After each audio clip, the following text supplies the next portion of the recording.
નમસ્કાર વિદ્યાર્થી મિત્રો, બધા જ વિદ્યાર્થી મિત્રોનું આજના આ વિડીયોમાં હાર્દિક સ્વાગત છે. દર વખતની જેમ આજે પણ આપણે પ્રથમ પૂજ્ય મહાગણપતિજીના શ્રીચરણોમાં સૌ પ્રથમ કોટી કોટી વંદન કરી, વિદ્યા આપનાર માં સરસ્વતી માતાજીના શ્રીચરણોમાં કોટી કોટી વંદન કરી આજે આપણે સામાજિક વિજ્ઞાનનો ચેપ્ટર 1 ભારતનો વારસો, એમાં પ્રાકૃતિક વારસો, ભારતનો સાંસ્કૃતિક વારસો, એના વિશે વિસ્તૃત માહિતી મેળવીશું. આગળનો જે વિડીયો છે એમાં આપણે ભારતીય સંસ્કૃતિનો વારસો ત્યાં સુધીનો પરિચય મેળવ્યો હતો. હવે એથી આગળ જોઈએ એમાં આપણે ખાસ જોયું વિદ્યાર્થી મિત્રો, મેં તમને જ્યાં 1 માર્કના પ્રશ્ન નોટ કરાવ્યા છે, મોસ્ટ આઈએમપી પ્રશ્ન કીધા છે, એ બધું ખાસ ધ્યાન રાખવું. અને ભારતનો સાંસ્કૃતિક વારસો અથવા ભારત પ્રાચીન સંસ્કૃતિ ધરાવતો દેશ છે, વિધાન સમજાવો, એ રીતનો જો પ્રશ્ન કરે તો તમારે શ્લોક છે એ વ્યવસ્થિત લખવાની અત્યારથી જ ટેવ પાડવી, કે જેના લીધે શ્લોકના આધારે તમારે વર્ણન તો કરવાનું જ છે, પરંતુ શ્લોક લખો તો તમારો પ્રશ્ન છે એકદમ વ્યવસ્થિત અને અલગ લાગે. ત્યાર પછી સંસ્કૃતિનો અર્થ એટલે શું એ જોયું. ભારતીય સંસ્કૃતિનો વારસો, તો વારસો એટલે આપણે જોયું કે પૂર્વજો તરફથી મળેલી ભેટ. હવે જે વારસો છે એના પણ 2 પ્રકાર પડે છે. ત્યાં સુધી આપણે જોયું હતું કે વારસાના 2 વિભાગમાં વહેંચવામાં આવે છે. પહેલો છે ભારતનો પ્રાકૃતિક વારસો, બીજું છે ભારતનો સાંસ્કૃતિક વારસો. ભારતનો પ્રાકૃતિક વારસો એટલે શું, તો કે પ્રકૃતિ, પર્યાવરણ અને માનવ જીવનની વચ્ચેના નિકટતમ સંબંધોનું પરિણામ એટલે પ્રાકૃતિક વારસો. ટૂંકમાં કહીએ તો પ્રાકૃતિક વારસો એટલે કુદરતની ભેટ. તો આપણે એમ થાય કુદરતની ભેટ છે તો માનવ જીવન વચ્ચેના નિકટતમ સંબંધોનું પરિણામ શું કામ કીધું? કારણ કે માનવ જીવન છે એ પણ એક કુદરતની દેન છે, અને પ્રકૃતિ અને પર્યાવરણ બંને જ્યાં સહકાર આપે છે ત્યાં જ માનવ જીવન છે એ ટકી શકે છે. એટલા માટે માત્ર માનવ જીવન એક શબ્દ પણ ના ચાલે, પર્યાવરણ પણ ના ચાલે, અને 3નો સહિયારો સંગમ પ્રકૃતિ, પર્યાવરણ અને માનવ જીવન વચ્ચેના નિકટતમ સંબંધોનું પરિણામ એટલે પ્રાકૃતિક વારસો.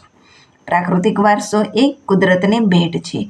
ભારતનો પ્રાકૃતિક વારસો વિશિષ્ટ અને વૈવિધ્યસભર છે, જેમાં ઊંચા પર્વતો, નદીઓ, ઝરણા, સાગરો, લાંબા દરિયા કિનારા, વિશાળ ફળદ્રુપ મેદાનો, ખીણ પ્રદેશો, રણોનો સમાવેશ થાય છે. આપણે સૌ જાણીએ છીએ કે ભારતમાં અનેક મોટી નદીઓ આવેલી છે, પવિત્ર નદીઓ આવેલી છે, ઝરણાઓ આવેલા છે, સાગર આવેલા છે, ખૂબ વિશાળ લાંબો દરિયા કિનારો છે. ગુજરાતને પણ ખૂબ લાંબો વિશાળ દરિયા કિનારો છે. ભારતને 7,500 ને ઘણી વખત 16 લખેલું હોય, ઘણી વખત 17 પણ લખેલું હોય, તો બંને યોગ્ય ગણાય છે. અને ગુજરાતને આપણે જાણીએ છીએ કે 1600 કિલોમીટરનો દરિયા કિનારો લાંબો મળેલો છે. વિશાળ ફળદ્રુપ મેદાનો આપેલા છે, ખીણ પ્રદેશો આવેલા છે, રણોનો સમાવેશ થાય છે. આ બધી કુદરતની દેન છે જે પ્રાકૃતિક વારસામાં સમાવેશ થાય છે. આ ઉપરાંત પણ ઘણી બધી વસ્તુઓ છે, તથા વૃક્ષો, વનસ્પતિ, જીવજંતુઓ, ઋતુઓ, પશુ પક્ષી, પ્રાણીઓ અને વૈવિધ્યપૂર્ણ ભૂમિ દ્રશ્યો, વિવિધ પ્રકારના ખડકો, ખનિજોનો પણ સમાવેશ થાય છે. આપણે સૌ પ્રકૃતિના સંતાન છીએ. પ્રકૃતિએ આપણી આહાર, પાણી, શુદ્ધ વાયુ તેમજ નિવાસ જેવી લગભગ બધી જ આવશ્યકતાઓ માટે સુંદર વ્યવસ્થા કરી છે. પ્રકૃતિ સાથેનો આપણો વ્યવહાર શ્રદ્ધાપૂર્વક હોવાના ઉદાહરણો પંચતંત્રની વાર્તાઓ અને બૌદ્ધ ધર્મની જાતક કથાઓમાં જોવા મળે છે. અહીંયા સમજવાનું છે વિદ્યાર્થી મિત્રો, આપણને અહીંયા લાગે કે પ્રકૃતિએ આપણી આહાર, પાણી, શુદ્ધ, આપણને એમ થાય કે પ્રકૃતિમાંથી મળે છે. તો હા, આપણે હવા છે, ઓક્સિજન છે, પ્રકૃતિમાંથી મળે છે. પાણી છે પણ આપણે જાણીએ છીએ કે પ્રકૃતિ પાસેથી જ આપણને મળે છે. આહાર છે એ પણ આપણે જે ખોરાક લઈએ છીએ માત્ર માનવ જીવન તરીકે નહીં, પશુ પક્ષીઓ પ્રાણીઓ બધા જ માટે આહાર, પાણી, વાયુ બધાની વ્યવસ્થા છે કોણ કરી આપે છે? તો કે પ્રકૃતિ માતા કરી આપે છે. આ એક માર્કમાં તમને ખાસ પૂછાય છે કે પ્રકૃતિ સાથેનો આપણો વ્યવહાર શ્રદ્ધાપૂર્વક હોવાના ઉદાહરણો પ્રશ્નમાં પૂછે તો ક્યાં જોવા મળે છે, શેમાં જોવા મળે છે? ખરા ખોટામાં પૂછે તો પંચતંત્રની વાર્તાઓની જગ્યાએ અન્ય કોઈ નામ લખી આપે. બૌદ્ધ ધર્મની જાતક કથાઓની જગ્યાએ જૈન ધર્મની જાતક કથાઓ લખી નાખે. તો ખાસ ધ્યાન રાખવું, એક માર્કમાં, વિકલ્પમાં, ખરા ખોટામાં, ખાલી જગ્યામાં કોઈ પણ રીતે તમને પૂછાય છે કે પંચતંત્રની વાર્તાઓ અને બૌદ્ધ ધર્મની જાતક કથાઓમાં જોવા મળે છે. આપણા લોકસંગીત અને શાસ્ત્રીય સંગીતમાં પણ ઋતુઓ અને પ્રકૃતિ સાથેનો સંબંધ જોવા મળે છે. ઘણી ઋતુઓ પ્રમાણે છે આપણે ગીત જોઈએ છીએ, સાંભળીએ છીએ. આપણા ગીતો, તહેવારો, કવિતાઓ, ચિત્રોમાં પ્રકૃતિ અને ઋતુચક્રનું નિરૂપણ જોવા મળે છે. નિસર્ગોપચાર, નેચરોપેથી, આયુર્વેદિક, યુનાની જેવી ચિકિત્સા પદ્ધતિ પ્રકૃતિ પર આધારિત છે. હવે ભારતનો પ્રાકૃતિક વારસો જો તમને ઘણી વખત છે એ 4 માર્કમાં પણ પૂછાય છે. ટૂંકમાં પૂછાય તો તમે માત્ર આટલું લખી અને એનો ઉત્તર આપી શકો છો. 4 માર્કમાં પૂછાય ત્યારે એના 4 જે પોઈન્ટ છે, ભૂમિદ્રશ્યો, નદીઓ, વનસ્પતિ જીવન અને વન્યજીવન, એ 4 વિશે તમારે લખવાનું થાય. જો 4 માર્કમાં વિસ્તૃતમાં પૂછાય તો 3 માર્કમાં પૂછાય તો પણ તમારે એ રીતે લખવું પડે. તો સૌથી પહેલાં જોઈએ ભૂમિદ્રશ્યો. ભૂમિ આકારો દ્વારા અનેક ભૂમિદ્રશ્યોનું સર્જન જોવા મળે છે. દાખલા તરીકે હિમાલય પર્વત એ ભૂમિ આકાર છે. આપણે જાણીએ છીએ કે પર્વત એક આકાર છે અને ભારતનો જે હિમાલય પર્વત છે એ સૌથી વિશાળ પર્વત છે. અલગ છે કારણ કે બરફથી બનેલો છે. અનેક ખનિજો અને ખાસ કરીને અલગ અલગ વનસ્પતિઓ, પશુ પક્ષીઓ બધા માટે છે એક આકર્ષણનું કેન્દ્ર છે. તો ખાસ કરીને દાખલા તરીકે હિમાલય પર્વત એ ભૂમિ આકાર છે. હિમાલયમાં અનેક પ્રકારની ઉપયોગી વનસ્પતિઓ, અનેક ઔષધિઓ જે ઠંડા વાતાવરણમાં બનતી હોય છે એ ખાસ ત્યાં વધારે જોવા મળે છે. ખનિજો, અવનવા પશુ પંખી અને શિખરો બરફથી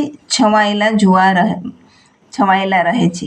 તેનાથી મોટી નદીઓ, કારણ કે હિમાલય પર્વત છે બરફથી બનેલો હોવાને લીધે મોટા ભાગની નદીઓ માટે પાણી છે એ ભરપૂર રહે, કે તેનાથી મોટી નદીઓ 12 માસ ભરપૂર પાણીથી સમૃદ્ધ રહે છે. તરાઈના જંગલો પણ ત્યાં જ આવેલા છે. હિમાલયમાં અમરનાથ, બદ્રીનાથ, કેદારનાથ જેવા યાત્રાના સ્થળો, નંદાદેવી જેવા શિખરો પણ આવેલા છે. ભારત માટે હિમાલયનું મહત્ત્વ ઘણું જ છે અને આપણે સૌ જાણીએ છીએ કે હિમાલય પર્વત છે એ ભારત માટે એક સીમા સૂચક દિવાલ સમાન કામ કરે છે, રક્ષણ પારતી દિવાલ સમાન છે. નદીઓ પ્રાચીન કાળથી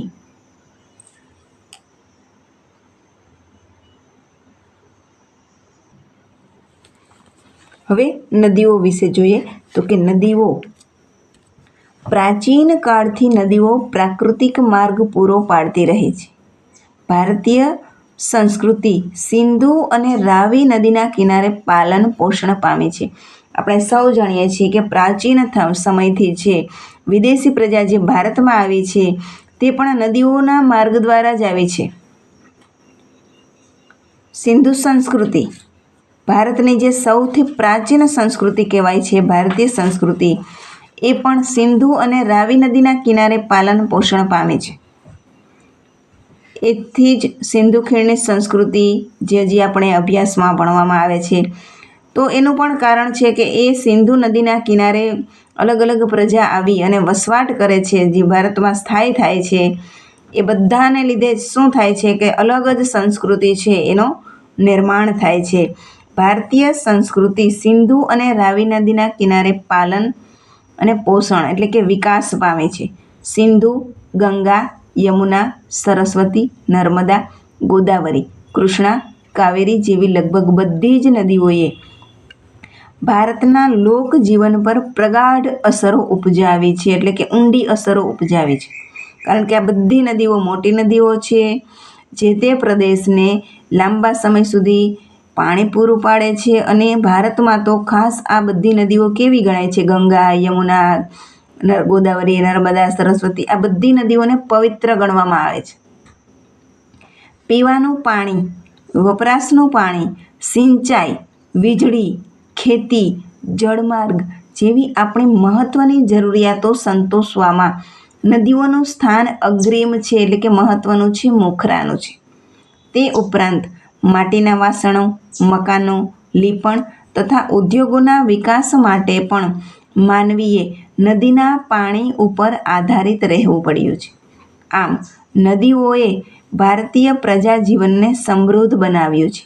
આપણી સંસ્કૃતિમાં પ્રાચીન કાળથી નદી કિનારાના ઉષા અને સંધ્યાના વિવિધ ભૂમિ દ્રશ્યો દ્વારા ભરપૂર સૌંદર્ય, કલાસૂઝ અને કૌશલ્યનો વિકાસ પણ આ પ્રકૃતિના વારસામાંથી મળ્યો છે. એટલે કે પ્રાચીન સમયથી જે પ્રાકૃતિક દ્રશ્યો આપણે જોતા હોઈએ છીએ, ચિત્રો જોતા હોઈએ છીએ, એમાં પણ સવારની સંધ્યા હોય કે સાંજની સંધ્યાનો હોય તો નદીઓ, પર્વતો, ઝરણાઓ છે, જે બધું જ વ્યવસ્થિત દર્શાવવામાં આવેલું હોય. સૂર્ય ઉગતો હોય, આથમતો હોય, માનવ જીવન હોય, આ રીતના જે ભરપૂર દ્રશ્યો જોવા મળે છે, ભૂમિ દ્રશ્યો, એ પણ એક પ્રાકૃતિક વારસામાં ખાસ કરીને નદીઓનું છે એ ઘણી વખત આપણે ચિત્ર જોઈએ છીએ, અને જે લોકોને આકર્ષણનું કેન્દ્ર પણ રહે છે, કારણ કે આજુબાજુમાં હરિયાળી હોય છે.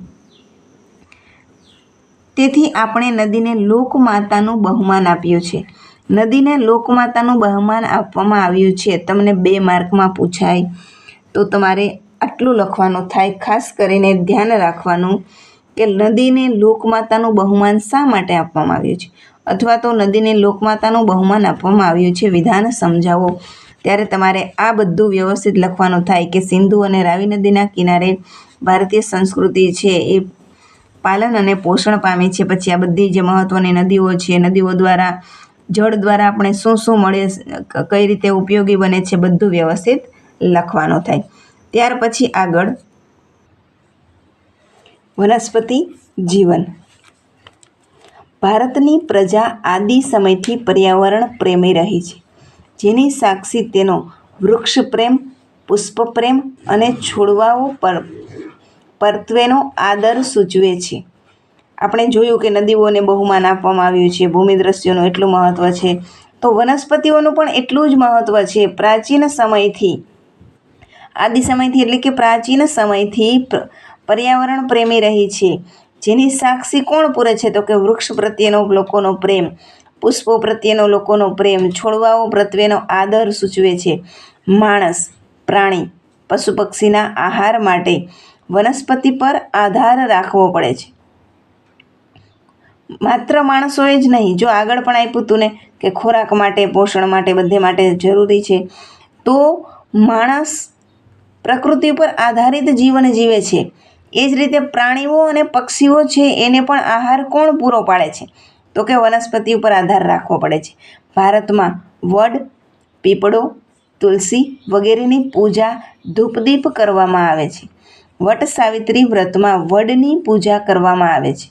અનાજ, કઠોળ, તેલીબિયાના છોડ, ધન ધાન્યથી લહેરાતા ખેતરો, વન સમૃદ્ધિથી ભરેલા જંગલો અને ઔષધિઓ માટે ઉપયોગી છોડવાઓએ આપણા અતિ પ્રાચીન કાળથી જીવનને સમૃદ્ધ બનાવ્યું છે. પ્રાચીન કાળમાં આપણું જે આયુર્વેદ હતું એ ખૂબ જ આગળ પડતું સ્થાન ધરાવતું હતું. ભારતની જે સમૃદ્ધિ હતી એ સમૃદ્ધિ આ પ્રકૃતિના કારણે હતી, ભૌગોલિક વિશેષતાના કારણે હતી, જે આજે પણ છે. પણ લોકોએ થોડી હજી કાળજી લેવાની જરૂર છે કે પ્રાચીન કાળથી જીવનને સમૃદ્ધ બનાવ્યું છે. હરડે, આંબળા, બહેડા, કુવારપાઠું, અરડુસી, લીમડો વગેરે ઔષધિઓએ તથા મોગરો, ગુલાબ, કમળ, ડમરો, સૂરજમુખી, ચંપો, નિશાગંધા, જુઈ વગેરે જેવા પુષ્પોએ માનવ જીવનને ખૂબ સુંદર, સુવાસિત, નિરામય અને સમૃદ્ધ બનાવ્યું છે. ત્યાર પછી આગળ જોઈએ કે વન્ય જીવન. વાઇલ્ડ લાઈફ કે પ્રાચીન સમયથી ભારત દેશ પ્રકૃતિ પ્રેમી હોવાની સાથે સાથે પ્રાણી પ્રેમી સંસ્કૃતિ ધરાવતો દેશ છે. વાઘ, સિંહ, હાથી, ગેંડો, શિયાળ, રીંછ, હરણ, રોજ, સાબર, સસલા, અજગર, સાપ, નાગ, નોળિયું, ઘો, સાહુડી જેવા અનેક જીવો જોવા મળે છે. વન્યજીવન છે ને એ માનવ જીવન માટે જેમ વનસ્પતિ જરૂરી છે, નદીઓ જરૂરી છે, જંગલો જરૂરી છે, એ જ રીતે વન્યજીવન પણ જરૂરી છે. કારણ વન્યજીવન છે એ આખી પ્રકૃતિનો એક ભાગ છે. નાના નાના જીવોથી લઈ અને માનવ જીવન સુધીના બધી જ જે સજીવ સૃષ્ટિ છે એ સજીવ સૃષ્ટિની આખી જે પોષણની ખોરાકની જે સાંકળ છે એ એકબીજા દ્વારા ગૂંથાયેલી છે. નાના નાના જીવજંતુઓ એને મોટા પ્રાણીઓ ખાય, એથી મોટા એકબીજાને ખાય. કાગડા જે રીતે સફાઈ કામદાર કહેવામાં આવે છે, તો આ બધા શું છે તો કે બધા જ છે એ પ્રકૃતિનો એક અમૂલ્ય ભાગ છે. પોષણની જે માનવ જીવનની સજીવ જીવનની જે આખી સાંકળ છે એ પ્રાણીઓ દ્વારા, જંગલો દ્વારા આખી એ રીતે ગૂંથાયેલી છે. વિશ્વમાં એશિયાઈ સિંહો, હવે અહીંથી ખાસ આ 3 લીટીની અંદરથી અનેક વખત પ્રશ્ન પૂછાય. એક માર્કમાં પણ પૂછાય, એક વાક્યમાં પણ પૂછાય, વિકલ્પમાં પૂછાય. તો ખાસ ધ્યાન રાખવું કે જ્યારે વિશ્વની વાત કરીએ કે વિશ્વમાં એશિયાઈ સિંહો માત્ર ગુજરાતના ગીરના જંગલોમાં જોવા મળે છે. આપણી ધાર્મિક માન્યતાઓમાં લોકોએ કેટલાક વન્યજીવોને વાઘ, મોર, મગર, ગરુડ વગેરેને દેવી દેવતાઓના વાહન તરીકે સ્થાન આપ્યું છે. આપણે જાણીએ છીએ કે આપણા ઘણા દેવી દેવતાઓના વાહન છે એ વાઘ, મોર, મગર, ગરુડ એ રીતે જોઈએ છીએ. આપણી રાષ્ટ્રમુદ્રામાં પણ 4 સિંહ, ઘોડો, હાથી તથા બળદની આકૃતિ મૂકીને તેનું મૂલ્ય આંક્યું છે. આપણે સૌ જાણીએ છીએ કે આપણે જે રાષ્ટ્રીય મુદ્રા છે એમાં 4 સિંહ, ઘોડા, હાથી, બળદની આકૃતિ છે એ મૂકી અને એનું મૂલ્ય આંકવામાં આવ્યું છે. અને એ શેમાંથી લેવામાં આવી છે તો કે સારનાથનો જે સ્તંભ છે એમાંથી. વળી આ વન્યજીવોની રક્ષા માટે અભયારણ્યો બનાવી તેના જીવનની સુરક્ષા માટે કાયદા પણ ઘડેલા છે. ખાસ કરીને વન્યજીવોની સુરક્ષા માટે સૌ પ્રથમ વખત 1972થી અભયારણ્યો છે એની વ્યવસ્થા કરવામાં આવી છે કે જેના લીધે વન્યજીવન છે એને ટકાવી શકાય, જે લુપ્ત થતા જે પ્રાણીઓ છે એને જાળવી શકાય. હવે આપણે અત્યાર સુધી શું જોયું તો કે ભારતનો પ્રાકૃતિક વારસો, એનો અર્થ પ્રાકૃતિક વારસો એટલે શું, પછી એમાં જે 4 પેટા પ્રકાર હતા કે શેનો સમાવેશ થાય તો કે ભૂમિ દ્રશ્યો, નદીઓ, વનસ્પતિ જીવન, વન્યજીવન. હવે એથી આગળ જોઈએ તો કે ભારતનો સાંસ્કૃતિક વારસો. વારસાના 2 પ્રકાર, પ્રાકૃતિક વારસો અને સાંસ્કૃતિક વારસો. તો પ્રાકૃતિક વારસા વિશે આપણે માહિતી મેળવી. હવે સાંસ્કૃતિક વારસા વિશે જોઈએ કે ભારતને જગતને વિવિધતાપૂર્ણ અને સમૃદ્ધ વારસાની ભેટ આપી છે. સાંસ્કૃતિક વારસો એટલે માનવ સર્જિત વારસો. માનવ જે સર્જન કરેલું હોય પ્રકૃતિ દ્વારા સહકાર મેળવી માનવીએ પોતાની બુદ્ધિ કૌશલ્ય દ્વારા, આવડત દ્વારા જે સર્જન કર્યું હોય એ બધું માનવ સર્જિત. માનવીએ પોતાના કુનેહ, બુદ્ધિ ચાતુર્ય, આવડત અને કલા કૌશલ્ય દ્વારા જે કંઈ પ્રાપ્ત કર્યું હોય કે તેનું સર્જન કર્યું હોય તેને સાંસ્કૃતિક વારસો કહેવાય. આર્યોથી શરૂ કરીને શકો, ક્ષત્રપ, કુષાણ, હુણ, ઈરાનીઓ, તુર્ક, આરબો, મુઘલ, પારસીઓ, અંગ્રેજો, ફ્રેન્ચ વગેરે જેવી વિવિધ જાતિ પ્રજાતિઓ ભારતમાં આવી. આ બધા વચ્ચે થયેલા આદાન પ્રદાનથી ભારતીય સંસ્કૃતિ સમૃદ્ધ બને છે. અનેક વિદેશી પ્રજાઓ છે ભારતમાં આવી છે. ભારતમાં સ્થાયી વસવાટ કર્યો છે, તો પોતાના વિચારોની સાથે પોતાની રહેણી કહેણી, ત્યાંની જે ખોરાક, પોશાક, જે રીત રિવાજો છે એ બધાનું ભારતની પ્રજામાં પણ આદાન પ્રદાન થયેલું છે. એટલે ભારતીય સંસ્કૃતિ કેવી બની છે? તો કે ભારતીય સંસ્કૃતિ વધારે સમૃદ્ધ બનેલી છે, કારણ કે આપણે વસુધૈવ કુટુંબકમની જે ભાવના છે એ વિકાસ પામેલી છે. આજે પણ આપણે જોવા મળીએ છીએ કે ગમે ત્યારે ભારતની અંદર નહીં, વિદેશમાં પણ જો કોઈ મુશ્કેલી આવે ત્યારે ભારતની પ્રજા છે એ સૌ પ્રથમ વખત આગળ હાલી અને કોઈ પણ રીતે એ મદદ કરવા તૈયાર હોય છે. તો ભારતીય સંસ્કૃતિ છે એ પ્રાચીન સમયથી સમૃદ્ધ બનેલી છે. પ્રાગ ઐતિહાસિક સમયથી, એટલે કે ઈસવીસનના 7મા સૈકા પહેલાંની વાત છે કે પ્રાગ ઐતિહાસિક સમયથી ભારતે વિશ્વની પ્રજાઓને સાંસ્કૃતિક વારસાઓની ઘણી બધી બાબતોની ભેટ આપી છે. ઉદાહરણ તરીકે શું લેવામાં આપ્યું છે?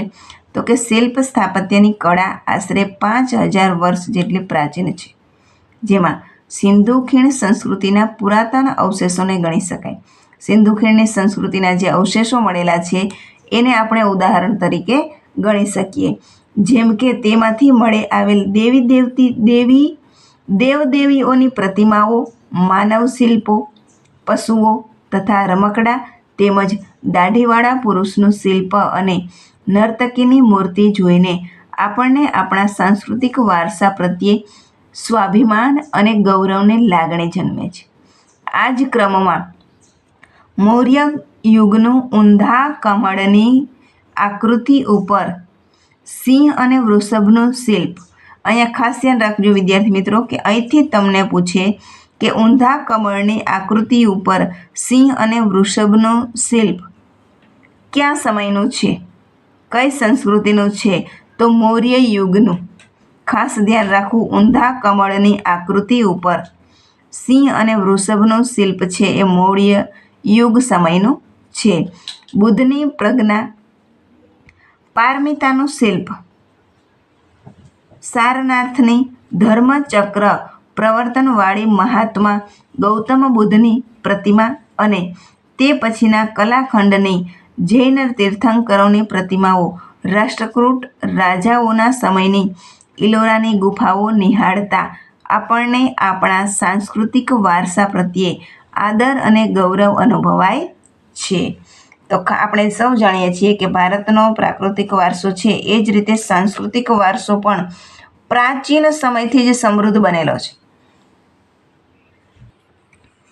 આપણા સાંસ્કૃતિક વારસામાં મંદિરો, શિલાલેખો, સ્તૂપો, વિહારો, ચૈત્યો, મકબરા, મસ્જિદો, કિલ્લાઓ, ગુંબજો, રાજમહેલો, દરવાજા, ઇમારતો, ઉત્ખનન કરેલા સ્થળો તેમજ ઐતિહાસિક સ્મારકોનો સમાવેશ કરી શકાય. આપણા સ્વાતંત્ર્ય સંગ્રામના ઐતિહાસિક સ્થળો જેવા કે સાબરમતી આશ્રમ, દાંડી, બારડોલી, વર્ધા, શાંતિનિકેતન જે કોલકાતામાં આવેલું છે, દિલ્હી વગેરે પણ સાંસ્કૃતિક વારસા તરીકે ઓળખાવી શકાય. ભાષા, લિપિ, અંકો, શૂન્યની શોધ, ગણિત, પંચાંગ, ખગોળ, લોખંડ, સાહિત્ય, ધર્મ, યુદ્ધશાસ્ત્ર, રથ, રાજ્યશાસ્ત્ર, પ્રાણીશાસ્ત્ર, વનસ્પતિશાસ્ત્ર, વાસ્તુશાસ્ત્ર, ધર્મો, ગણતંત્ર, ન્યાયતંત્ર, વિધિવિધાન, પર્યાવરણ, સુરક્ષા આદિ ઘણી મહત્ત્વની શોધો પણ ભારતમાં થઈ છે. આપણે જે 5મો પાઠ છે, 5મો ચેપ્ટર, એમાં ખાસ કરીને ભારતમાં જે ગણિત વિજ્ઞાન ક્ષેત્રે જે શોધ થયેલી છે, વાસ્તુશાસ્ત્રમાં જે શોધો થયેલી છે એની વિસ્તૃત માહિતી આપેલી છે કે તે સમયનું શિક્ષણ પણ કેવું હતું, શિક્ષણ સંસ્થાઓ કેવી હતી, દરેકની માહિતી આપણે આગળ લેવાની છે. ગુજરાતનો સાંસ્કૃતિક વારસો. સાંસ્કૃતિક, પૌરાણિક અને પુરાતત્વીય મહત્ત્વ ધરાવતા સ્થળોમાં લોથલ ક્યાં આવેલું છે? તો કે ધોળકા તાલુકામાં, રંગપુર, લીંબડી તાલુકો, સુરેન્દ્રનગર જિલ્લામાં, ધોળાવીરા કચ્છ જિલ્લામાં. જો વિદ્યાર્થી મિત્રો અહીંયા તમારે ખાસ ધ્યાન રાખવાનું છે, આ તમને જોડકામાં પૂછી શકે. લોથલ, ધોળકા તાલુકો, રંગપુર લીંબડી તાલુકો અથવા સુરેન્દ્રનગર પણ હોઈ શકે. ધોળાવીરા કચ્છ જિલ્લો, રોજડી અથવા શ્રીનાથગઢ રાજકોટ જિલ્લો વગેરે મુખ્ય છે. વડનગરનું કીર્તિ તોરણ, અહીંયા આપણે ખાસ ધ્યાન રાખવાનું, કીર્તિ તોરણ આપ્યું હોય, સામે શું આપેલું હોય? વડનગર. જૂનાગઢમાં આવેલો સમ્રાટ અશોકનો શિલાલેખ, મોઢેરાનું સૂર્ય મંદિર, ચાંપાનેરનો દરવાજો, સિદ્ધપુરનો રુદ્રમહાલય, વિરમગામનું મુનસર તળાવ.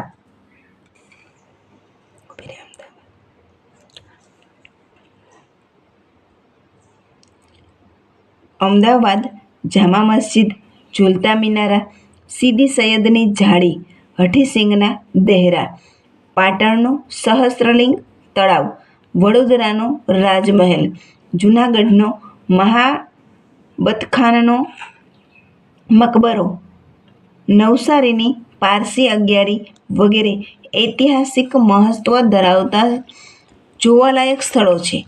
ધાર્મિક મહત્વ ધરાવતા સ્થાનોમાં દ્વારકાનું દ્વારકાધીશ મંદિર. વિદ્યાર્થી મિત્રો, અહીંયા ખાસ ધ્યાન રાખવાનું છે, આખો પેરેગ્રાફ છે ગુજરાતનો સાંસ્કૃતિક વારસો. તમને પ્રશ્નમાં પૂછે એના કરતાં એક માર્ક માટે આ મોસ્ટ આઈએમપી તમારે ગણી શકાય. કારણ કે આની અંદરથી કોઈ પણ પ્રશ્ન લઈ, કોઈ પણ શબ્દ લઈ અને તમને પ્રશ્ન કરી શકે છે, જોડકામાં, ખરા ખોટામાં, ખાલી જગ્યામાં, કયા વિકલ્પમાં. એટલા માટે આખો પેરેગ્રાફ કેવો છે? તો કે મોસ્ટ આઈએમપી.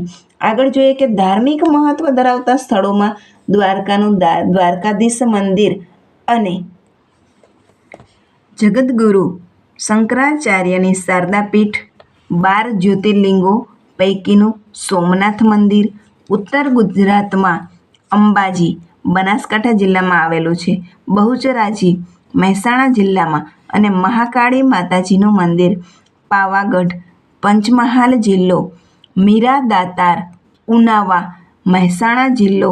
અહીંયા ખાસ ધ્યાન રાખવાનું, અંબાજી સામે બનાસકાંઠા પણ આપેલું હોય, બહુચરાજીની સામે મહેસાણા. આ રીતે તમને જોડકામાં પૂછાઈ શકે છે. અને મીરા દાતારમાં યાદ રાખવાનું, ઉનાવા પણ હોઈ શકે, મહેસાણા જિલ્લો પણ હોઈ શકે. જૈન તીર્થ પાલીતાણા ભાવનગર જિલ્લો, રણછોડરાયજીનું મંદિર ડાકોર ખેડા જિલ્લો અને શામળાજીનું મંદિર અરવલ્લી જિલ્લો વગેરે તીર્થ સ્થાનો ગણાવી શકાય. વિદ્યાર્થી મિત્રો, મારા આ વિડીયોને લાઈક કરજો. ચેનલ પર નવા છો તો ચેનલને સબસ્ક્રાઈબ કરજો અને તમારા સાથી મિત્રોને અવશ્ય શેર કરજો. આગળ જોઈએ કે ગુજરાતના જાણીતા ધાર્મિક, સામાજિક અને પ્રવાસનલક્ષી સ્થળોમાં અહીંથી ખાસ તમારે યાદ રાખવાનું છે, પોળો વિજયનગર સાબરકાંઠા જિલ્લો, પતંગોત્સવ અને કાંકરિયા કાર્નિવલ અમદાવાદ, તાનારીરી મહોત્સવ વડનગર, ઉત્તરાર્ધ નૃત્ય મહોત્સવ મોઢેરા, રણોત્સવ કચ્છ વગેરેનો સમાવેશ થાય છે. અહીંયા ખાસ ધ્યાન રાખજો વિદ્યાર્થી મિત્રો કે પોળો વિજયનગર, તો ખાલી પોળો ઉત્સવ કરી અને તમને પૂછે તો વિજયનગર. હવે પતંગોત્સવ અને કાંકરિયા કાર્નિવલ છે એ અમદાવાદમાં ઉજવાય છે અને 7 દિવસનો આ કાર્યક્રમ હોય છે. ડિસેમ્બરના છેલ્લા અઠવાડિયામાં આ કાર્યક્રમ છે એ ઉજવવામાં આવે છે. તાનારીરીનો મહોત્સવ છે એ વડનગરમાં ઉજવવામાં આવે છે. ઉત્તરાર્ધ નૃત્ય મહોત્સવ, મોઢેરાનું જે સૂર્ય મંદિર છે ત્યાં ઉત્તરાર્ધ નૃત્ય મહોત્સવ છે એ ઉજવવામાં આવે છે. અને કચ્છનો રણોત્સવ છે એ સૌ માટે જાણીતો પણ છે, આકર્ષણનું પણ કેન્દ્ર છે. જૈન બૌદ્ધ પ્રવાસન સ્થળો ગુજરાતમાં છે, માત્ર એક ધર્મના નહીં, હિન્દુ ધર્મના, મુસ્લિમ ધર્મના, તો બધા જ ધર્મ છે એ વિકાસ પામ્યા છે. તો જૈન અને બૌદ્ધના પ્રવાસન સ્થળો પણ ખૂબ જ જાણીતા છે અને પ્રાચીન સમયથી જાણીતા છે. ગુજરાતમાં જૈન અને બૌદ્ધ ધર્મનો પ્રસાર થયેલો, જેના આધાર સ્વરૂપે ગુજરાતમાં વડનગર, તારંગા, ખંભાલીડા, જૂનાગઢ, શામળાજી, કોટેશ્વર, તળાજા, ઢાંક, ઝઘડિયા વગેરે સ્થળોએ બૌદ્ધ અને જૈન ગુફાઓ જોવા મળે છે. તો વિદ્યાર્થી મિત્રો, અહીંયા સુધી ખાસ ધ્યાન રાખવાનું છે કે ભારતનો જ્યારે તમને વારસો પૂછે, પ્રાકૃતિક વારસો અને સાંસ્કૃતિક વારસો, ત્યાર પછી ગુજરાતનું ઐતિહાસિક સ્થળો વિશે માહિતી આપો અથવા ગુજરાતનો સાંસ્કૃતિક વારસો, ત્યારે તમારે આ ગુજરાતની બધી જ માહિતી છે એમાં તમારે લખવાની થાય. તમે ટૂંકમાં તમને જેટલું યાદ હોય એ રીતે લખી શકો, પણ મોટા ભાગમાં આમાંથી એક માર્કના કરીને જ પ્રશ્ન પૂછાય છે, તો ખાસ કરીને યાદ રાખી લેવું. ચાલો અહીંયાથી આપણે આગળના વિડીયોમાં મળીશું. વિદ્યાર્થી મિત્રો, મારા આ વિડીયોને લાઈક કરજો, ચેનલ પર નવા હોય તો ચેનલને સબસ્ક્રાઈબ કરજો અને તમારા સાથી મિત્રો અવશ્ય શેર કરજો. ફરી મળીશું, ત્યાં સુધી જય શ્રી ગણેશ.